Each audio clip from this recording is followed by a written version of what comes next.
So finally, as well as the paper that you'll receive, I just also wanted to share this graphic because I think it's a really good one.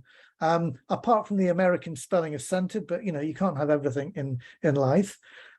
But again, it was mentioned earlier about assessment for learning. And that for me is not an add-on these days. It has to be central. But again, it's got to be practical. How do you demonstrate that? I think authentic experiences, what does that mean? How can you demonstrate that? How do students really have agency in a school?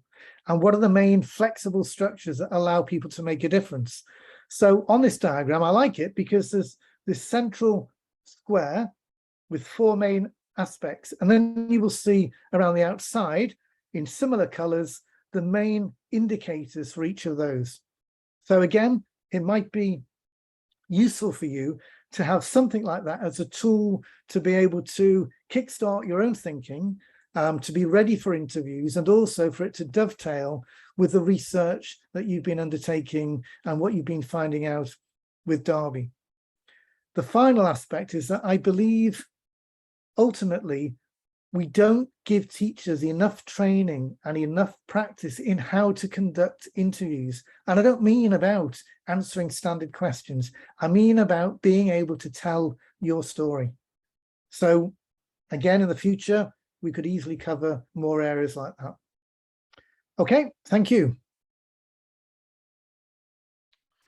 Thank you very much, Mark. Really, really appreciate that. Sorry, apologies.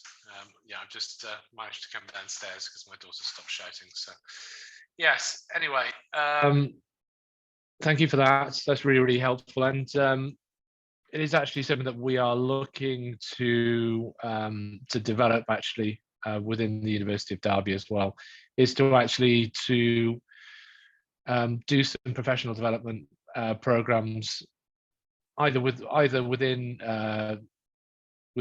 the University of Derby or separately between professionals that we know. So one of the things that I have found and some other teachers have found is that they are often ill prepared to step up to interview at